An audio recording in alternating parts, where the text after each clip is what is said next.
Hi guys, I am here with a story from Where Miracles Happen, True Stories of Heavenly Encounters. A friend that lives here in our building let me borrow this book.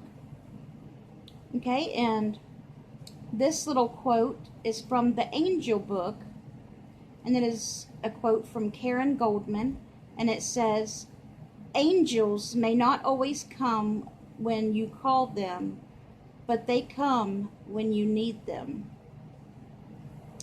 And this story is called Christmas Messenger. In the early 1970s, a congregation in Rockford, Illinois, bought some farmland in order to build a church and a Christian radio station. They erected a little house that would shelter the station temporarily if it ever got launched. Starting the station required just the right person. Pastor Don Lyons knew someone sharing the community's spiritual views, but with a professional background in the media. As he prayed about it from time to time, the pastor would see the name Teetsort spelled out in his mind. It was such an unusual name, one he had never heard, that he was inclined to dismiss it as imagination. One day, however, the churches in Rockford hosted a pastors' meeting, inviting clergy from all around the state. Pastor Lyons was greeting guests when a young man stepped up to introduce himself. When Pastor Lyons saw his name tag, his mouth dropped. The young man's name was Ron Teetsort. Not only was Ron a pastor, but he also had a radio and television ministry in Sioux City, Iowa. Soon Ron accepted the job of station manager and moved his wife Millie and their family to Rockford. Station WQFL began to broadcast, but keeping it on the air was a financial struggle, and Ron found it difficult to meet the monthly bills. Because the station was a spiritual venture, he ran few paid commercials, at least at first. "We wanted to wait upon the Lord," Ron explains. "We believed that if he was blessing this project, we would supply most of our needs through donations." While Ron coped with management duties and hired a small staff, Millie acted as part-time receptionist, bookkeeper, and occasional programmer. "We wore a lot of hats," she says, "but it was a labor of love." However, as of the winter of 1975 approached, Ron and Millie had to face reality. Despite their dedication, long hours, and prayers, WQFL was in financial trouble. Their listener base was definitely increasing. Fundraisers were frequent and profitable, but revenues weren't keeping pace with expenses.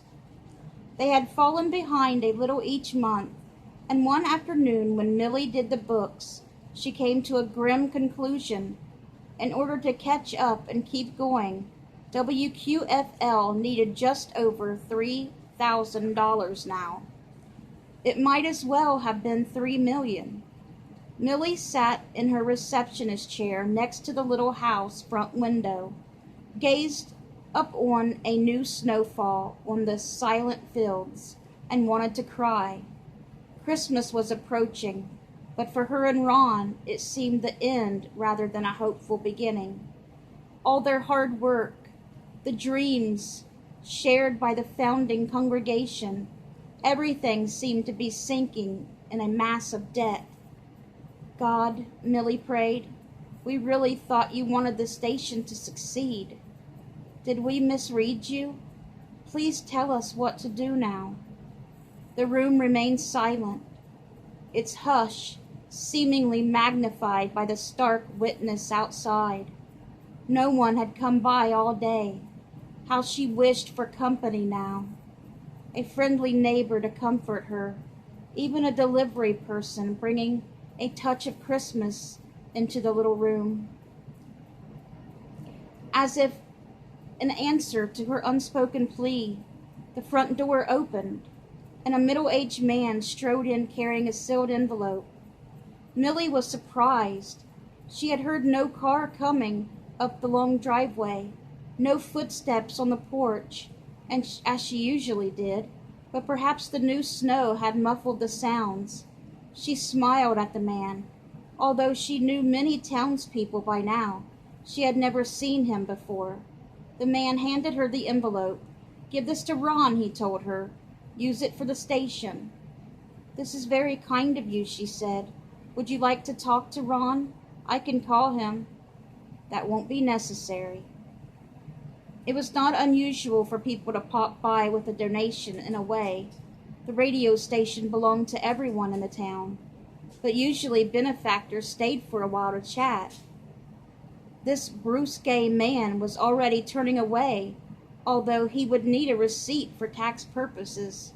"Just a minute and I'll," Millie began, but the stranger closed the door behind him. She walked back to Ron's desk and laid the envelope in front of him. Absently, he slid it open, then gasped. "Millie, look!"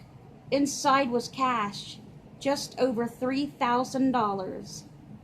Ron leaped from his chair and raced to the front of the house. Who would give them this much money, and without a receipt? It must have been a mistake, a mix-up in envelopes. The stranger would be devastated when he discovered his error. Ron flung open the front door to call the man back, but there was no car parked in front of the little dwelling. In fact, there were no tire tracks in the driveway, none coming down from the road and none going back. Ron's astonished gaze fell on the snow-covered porch, the steps leading away from it, the front walk. He hadn't shoveled yet, but there were no footprints marring the white carpet. It lay in unbroken smoothness across the entire landscape, as far as Ron could see. The mysterious donation proved to be a turning point. Ron and Millie were even able to launch a sister station, WGSL, in 1988. Both stations are now owned by the First Assembly of God Church in Rockford. Millie eventually went to work for the American Cancer Society, but Ron continues as operations manager and morning talk show host for WGSL. Neither ever saw the stranger again, but sometimes, especially during the Christmas season, they sense a certain joy in the air, and they remember. That was another angel. After she had just got done praying that to God, that guy comes with just the money they need, just a little bit extra. God sent them that money. And the radio station's still doing good today. Now they got two. I hope you guys have a great rest of your night. Good night, guys.